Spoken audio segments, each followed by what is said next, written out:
এই মাসে তো রেসেলমেনিয়া আমরা দেখে ফেলেছি, কিন্তু রেসেলমেনিয়া শেষ হয়ে যাওয়ার পর যেমন ডাব্লিউডাব্লিউতে একটা রিসেট বাটন ক্লিক হয়ে গেছে, মানে আবার ডাব্লিউডাব্লিউতে সেই ফ্রেশ ফিলিং আসা শুরু হয়ে গেছে, ঠিক তেমনই পরের মাসে মানে মে মাসে আমরা 3টে প্রিমিয়াম লাইভ ইভেন্ট পরপর দেখতে চলেছি। যেখানে সবার প্রথমে 9th মে আমরা দেখতে চলেছি ব্যাকল্যাশ, তারপর 23শে মে আমরা দেখতে চলেছি স্যাটারডে নাইটস মেইন ইভেন্ট, আর তারপর 31শে মে আমরা দেখতে চলেছি ক্ল্যাশ ইন ইটালি।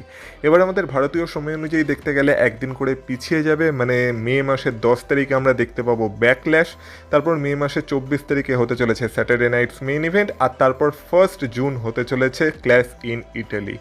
তো স্যাটারডে নাইটস মেইন ইভেন্ট আর ক্ল্যাশ ইন ইটালিকে নিয়ে পরেও কথা বলা যাবে, কিন্তু যেহেতু ব্যাকল্যাশের জন্য আর বেশি সময় বাকি নেই, তাই এই ভিডিওতে ব্যাকল্যাশকে নিয়ে কথা হবে যে রেসেলমেনিয়ার পর এবার ব্যাকল্যাশের জন্য ডাব্লিউডাব্লিউই আমাদের কি কি গল্প দেখাতে চলেছে বা কি কি ম্যাচ হওয়ার সম্ভাবনা আছে ব্যাকল্যাশে। মানে এইটা হতে চলেছে আমার match card prediction for backlash 2026।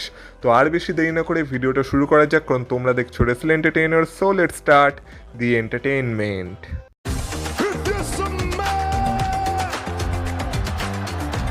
Acknowledge me. Acknowledge me. You there, sitting at home. Acknowledge me. দেখো, এখন ডাব্লিউডাব্লিউই যেমন প্রিমিয়াম লাইভ ইভেন্টের ফরম্যাট থাকে সেটা দেখে তো এটাই মনে হচ্ছে যে এই বছরের ব্যাকল্যাশের জন্য ডাব্লিউডাব্লিউই 5টা ম্যাচকে অফিসিয়ালি অ্যানাউন্স করবে, কিন্তু সেগুলো কি হতে চলেছে সেটা যেহেতু আমি এখন 100% জানি না, আমি শুধুমাত্র এখনকার যে স্টোরি লাইনগুলো চলছে সেগুলোর উপর ভিত্তি করে এই প্রেডিকশনটা করেছি। এখানে আমি কোনো out of the box prediction করিনি যে কোনো ড্রিম ম্যাচ আমি বানিয়ে দিয়েছি। আমি এখনকার যে স্টোরি লাইন চলছে রেসেলমেনিয়ার পর সেইগুলোকে খেয়াল রেখেই আমি ব্যাকল্যাশের জন্য ডাব্লিউডাব্লিউ কী কী ম্যাচ অ্যানাউন্স করতে পারে সেটা প্রেডিক্ট করার চেষ্টা করেছি। আর সেই কারণে আমি ব্যাকল্যাশের জন্য 6টা ম্যাচকে ব্যাকল্যাশের কার্ডে রেখেছি, কিন্তু আবারও বলছি আমার মনে হয় ডাব্লিউডাব্লিউ সব থেকে বেশি হলে 5টা ম্যাচই হয়তো এই বছরের ব্যাকল্যাশ প্রিমিয়াম লাইভ ইভেন্টে করাতে চলেছে, কিন্তু আমি আমার প্রেডিকশন ভিডিওতে 6টা ম্যাচ রেখেছি। যেখানে প্রথম ম্যাচের যদি কথা বলা হয় সেটা আমি রেখেছি টিফিনি স্ট্র্যাটন ভার্সেস জিউলিয়ার match for women's United States championship. এবার আমরা এটা দেখতে পেয়েছি যে Giulia women's United States champion হওয়ার পর থেকে আমার মনে হয় না সে কোনো প্রিমিয়াম লাইভ ইভেন্টে তার টাইটেল ডিফেন্ড করার সুযোগ পেয়েছে বলে। আর টিফিনি স্ট্র্যাটনও এই বছরের রেসেলমেনিয়াতে কোনো সুযোগ পায়নি, কিন্তু আমার মনে হয় এখানে স্টোরি লাইনটা এমন হতে পারে, যেহেতু রেসেলমেনিয়ার আগের স্ম্যাকডাউনে আমরা দেখেছিলাম টিফিনি স্ট্র্যাটন জর্ডানি গ্রেসকে হারিয়ে দিয়েছিল, আর এরপর হয়তো টিফিনি স্ট্র্যাটন কোনোভাবে একটা নাম্বার 1 কন্টেন্ডার হয়ে যাবে ওমেন্স ইউনাইটেড স্টেটস চ্যাম্পিয়নশিপের জন্য। আর ফাইনালি আমরা ব্যাকল্যাশে গিয়ে হয়তো জুলিয়া ভার্সেস টিফিনি স্ট্র্যাটনের মধ্যে একটা ম্যাচ দেখতে পাবো for women's United States championship.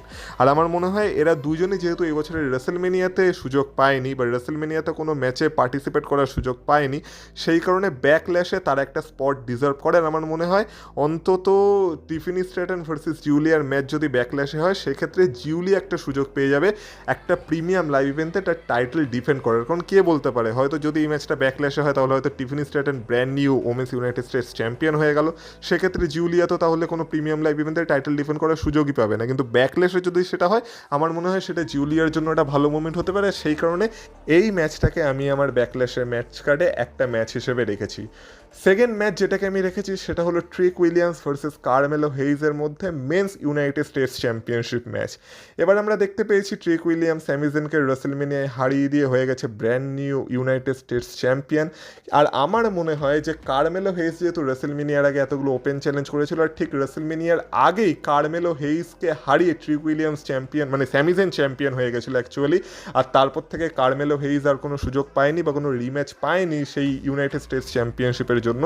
আর এনএক্সটির দিন থেকে আমরা কারমেলো হেইজ আর ট্রিক উইলিয়ামসের মধ্যে ফিউড দেখে আসছি, তাদের মধ্যে গল্প দেখে আসছি।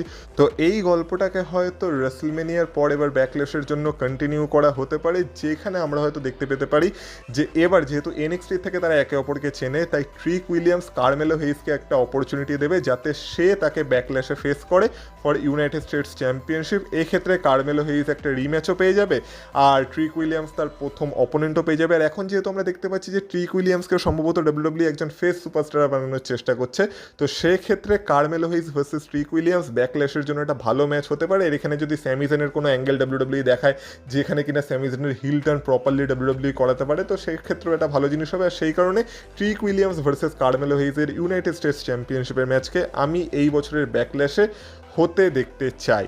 যদি 3 নম্বরের ম্যাচের কথা বলা হয় সেখানে আমি রেখেছি একটা ট্যাগ টিম ম্যাচ যেটা হতে চলেছে ওমেন্স ট্যাগ টিম চ্যাম্পিয়নশিপের জন্য, যেইখানে আমাদের brand new women's tag team champions Paige and Brie Bella তাদের চ্যাম্পিয়নশিপ ডিফেন্ড করতে চলেছে এগেনস্ট শার্লেট ফ্লেয়ার আর অ্যালেক্সা ব্লিস। এবার এই ম্যাচের স্টোরি লাইন কী হবে? এই ম্যাচের স্টোরি লাইন এটাই হবে যে যেহেতু আমরা দেখেছিলাম রেসেলমেনিয়ার শেষ মোমেন্টে যখন অ্যালেক্সা ব্লিস সম্ভবত ট্যাগ টিম চ্যাম্পিয়নশিপ জিততে চলেছিল, সেই সময় শার্লেট ফ্লেয়ারকে রিং সাইডে অ্যাটাক করে দিয়েছিল নিকি বেলা, যদিও নিকি বেলা সেই ম্যাচের পার্ট ছিল না। তো এইটার বদলা অবশ্যই শার্লেট ফ্লেয়ার আর অ্যালেক্সা ব্লিস নিতে চাইবে। আর আমার মনে হয় যেহেতু রেসেলমেনিয়াতেই পেজের রিটার্ন হয়েছে, তাই পেজ আর ব্রি বেলাকে তো অবশ্যই ডাব্লিউডাব্লিউই ব্যাকল্যাশে ইউজ করার চেষ্টা করবে যাতে ব্যাকল্যাশের জন্য হাইপ ক্রিয়েট করা যায় আর পেজ একটা প্রপার ম্যাচও যাতে ব্যাকল্যাশে পায়। আর সেই কারণে আমার মনে হয় এই মুহূর্তে দাঁড়িয়ে যদি পেজ আর ব্রি বেলার জন্য কেউ পারফেক্ট অপোনেন্ট হয়ে থাকে সেটা শার্লেট ফ্লেয়ার আর অ্যালেক্সা ব্লিসই হতে পারে।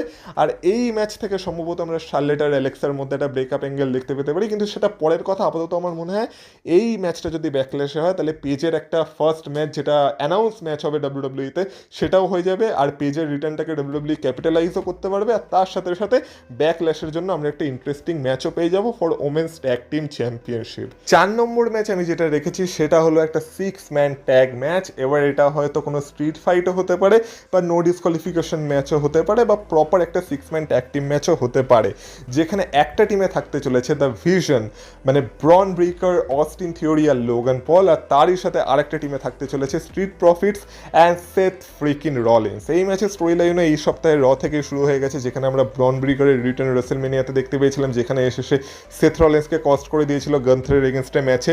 আর তারপর আমরা এটাও দেখেছিলাম যে রতে সেথ রলিন্স বদলে নিতে তো এসেছিল, কিন্তু সেথ রলিন্স বদলে নিতে পারেনি, সেখানেও ব্রন ব্রেকারের আপার হ্যান্ড ছিল।